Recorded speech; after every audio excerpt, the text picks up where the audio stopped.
Hello, Captains, and welcome back to Captain's Temporal Star Chronicle. Today, we continue our epic journey with our Klingon recruit as we dive into the first mission of the Klingon story arc, Duties of Command. This one is a shorter episode, so buckle up for a quick but action-packed ride. Well, maybe not so much action-packed. And before we set course, don't forget to like, share, and subscribe. Qapla'!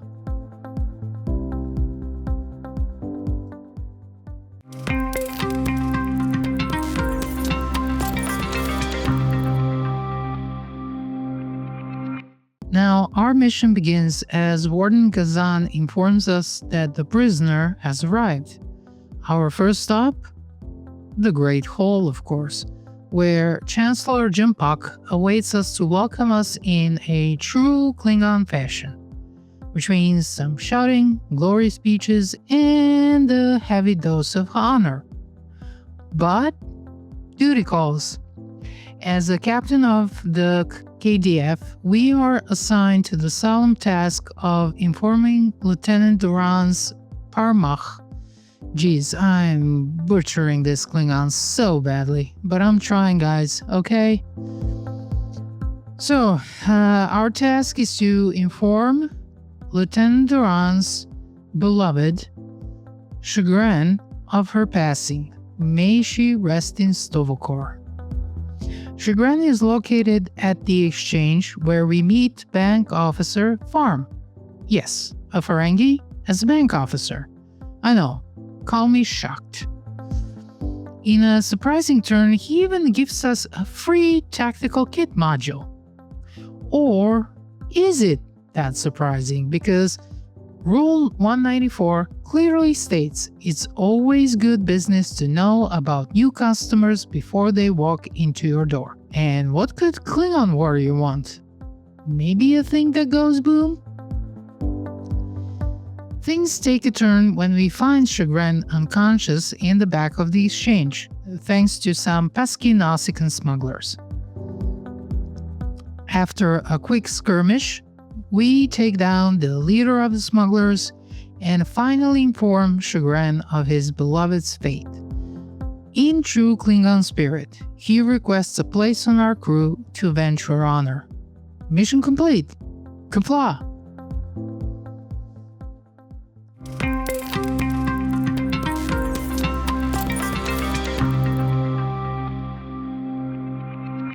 Duties of Command serves as an introduction to navigating the Qo'noS ground map. First, we visit the Great Hall, the home to Chancellor J'mpok, and a hub of some important NPCs like Security Officer, Temporal Officer, some ambassadors. Then we head to the Exchange, one of the busiest hubs in Star Trek Online, where energy credits reign supreme. You can check out more about energy credits and exchange hubs in my video STO Basics Economy. Here we also pick up our first kit module, the Tactical Kit module, Grenade MK1. So here is a perfect time to talk about kit modules. Kit modules are an inventory item that can be equipped on our character that gives us special ground abilities. These abilities can range from heals to force fields, some stasis fields, holographic soldiers, and everything in between. So what does all this mean? Well, in essence, it gives you the ability to do a big boom when you're in combat. Okay, seriously now. Photon grenade means that we can throw a grenade at the target. The grenade explodes on contact, dealing area of effect, kinetic damage, and knockback. It is possible for the target to move away from the blast radius while the grenade is in transit. Damage from the explosion partly ignores the shields. You can see the stats if you place a mouse over the module in the inventory, and here you can see all that I have just told you, but in an info box form. A Quick tip, you can hover over an item in your inventory to check its stats, or you can right-click on an item to learn more. With Chagrin now aboard as our engineering officer, we wrap up the mission and prepare for our next challenge.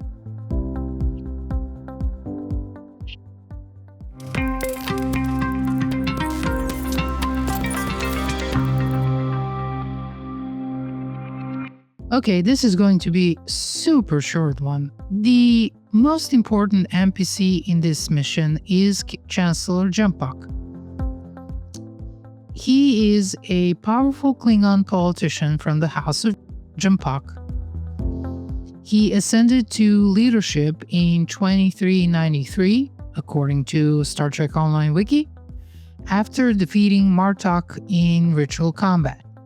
His leadership remains controversial, and he will play a major role in the upcoming Civil War arc. So keep an eye on him. There's more to come, just not in this episode.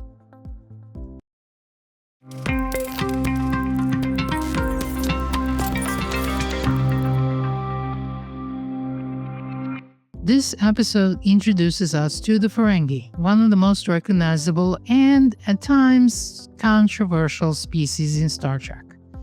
Driven by profit and governed by the 285 rules of acquisition, Ferengi culture is kind of like capitalism on warp speed.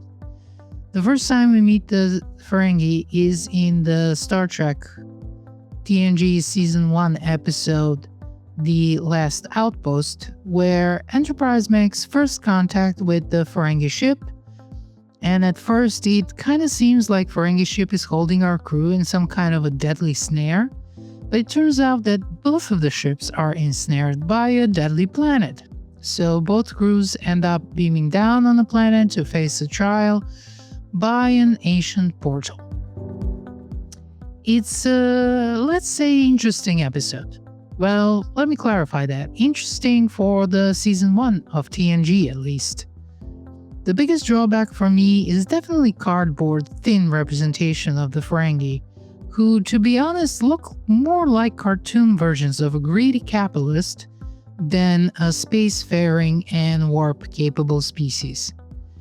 Initially depicted as nothing more than greedy caricatures, the Ferengi were later given more depth in DS9. From Quark to Rom and Nog, they evolved into a clever, multi-dimensional species. In the game, you'll cross paths with several Ferengi characters, so get ready for some profit-driven antics. I'm talking about you, Madron. And here is my mandatory shout out to Certifiably In-Game for his amazing lore video on the Ferengi. Go and check his video out, and as always, links are in the description.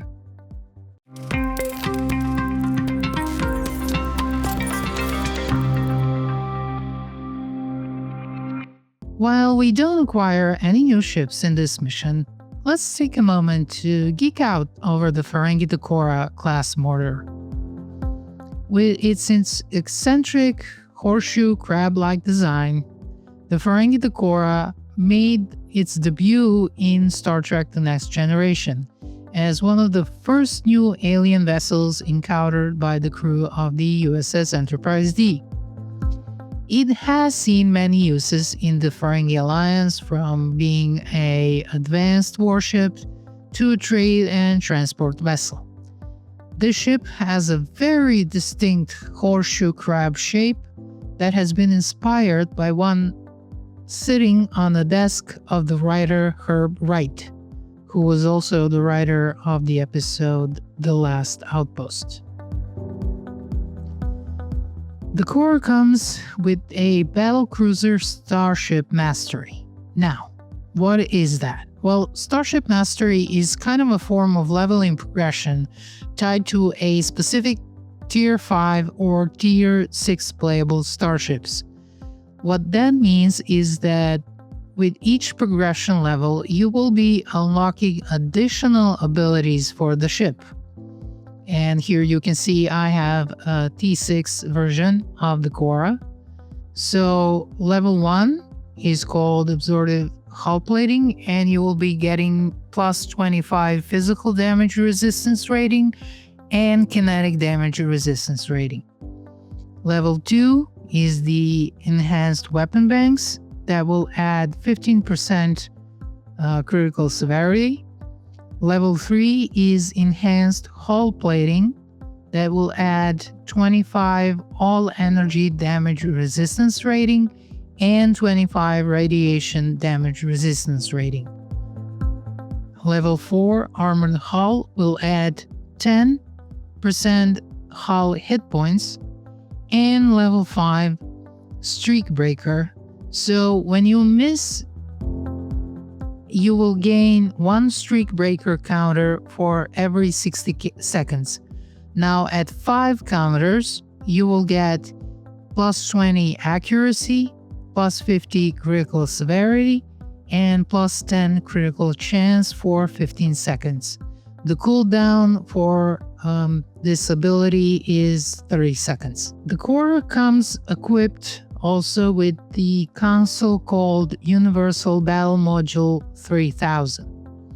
With 3 modes, Battle, EMP Burst, and Swarm missiles, and has the standard cruiser command weapon system efficiency, shield frequency modulation, strategic maneuvering, etc.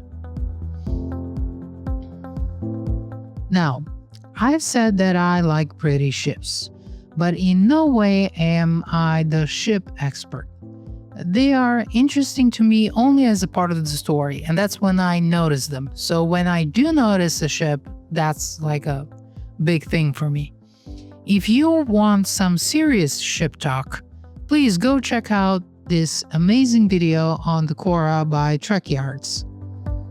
If you want to talk about ships, their channel is a mandatory viewing. Well, it is for me at last. I mean, they've been around for a while and people should know this, but really, if you want to talk ships, Trekyards is the place to go.